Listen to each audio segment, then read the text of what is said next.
శ్రీగురుభ్యో నమః. శ్రీ గణేశావతార స్తోత్రము.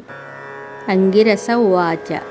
అనంత అవతారాశ్చ గణేశస్య మహాత్మనః న శక్యతే కథాం వక్తుం మయా వర్షశతైరపి.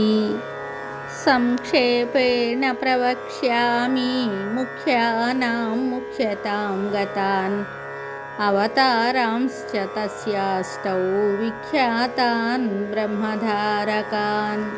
వక్రతుండావతారశ్చ దేహినాం బ్రహ్మధారకః మత్సురాసురహంతా స సింహవాహనగః స్మృతః. ఏకదంతావతారో వై దేహినాం బ్రహ్మధారకః మదాసురస్య హంతా స అఖువాహనగః స్మృతః. మహోదర ఇతి ఖ్యాతో జ్ఞానబ్రహ్మప్రకాశకः మోహాసురస్య శత్రుర్వై ఆఖువాహనగః స్మృతः. గజాననः స విజ్ఞేయः సాఖ్యేభ్యः సిద్ధిదాయకः లోభాసురప్రహర్తా చ మూషకగః ప్రకీర్తితः. లంబోదరావతారో వై క్రోధాసురనిబర్హణः ఆఖుగः శక్తిబ్రహ్మాసన్ తస్య ధారక ఉచ్యతే. వికటో నామ విఖ్యాతः కామాసురప్రదాహకः మయూరవాహనశ్చాయం సౌరమాత్మధరः స్మృతः.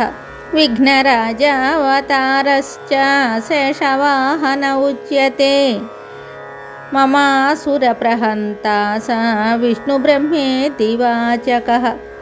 ధూమ్రవర్ణావతారాశ్చాభిమానాసురనాశకः ఆఖువాహనతాం ప్రాప్తः శివాత్మకः స ఉచ్యతే.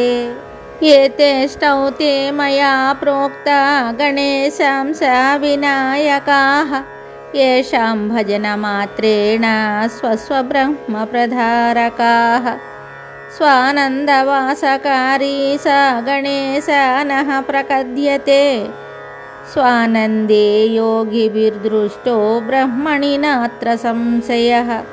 తస్యావతారరూపాశ్చాష్టౌ విఘ్నహరణాః స్మృతాః స్వానందభజనేనైవ లీలాస్తత్ర భవంతి.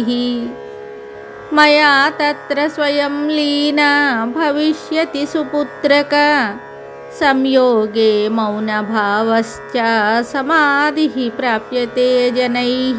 అయోగే గణరాజస్య భజనేనైవ సిద్ధ్యతి మాయాభేదమయం బ్రహ్మ నిర్వృత్తిః ప్రాప్యతే పరా.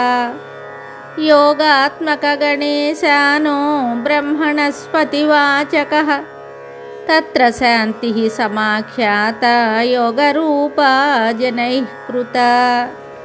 నానాశాంతిప్రమోదశ్చ స్థానే స్థానే ప్రకథ్యతే శాంతీనాం శాంతిరూపా సా యోగశాంతిః ప్రకీర్తితా. యోగస్య యోగతా దృష్టా సర్వబ్రహ్మసుపుత్రక న యోగాత్ పరమం బ్రహ్మ బ్రహ్మభూతేన లభ్యతే. ఏతదేవ పరం గుహ్యం కథితం వత్సతే లిఖం భజత్వం సర్వభావేన గణేశం బ్రహ్మనాయకం.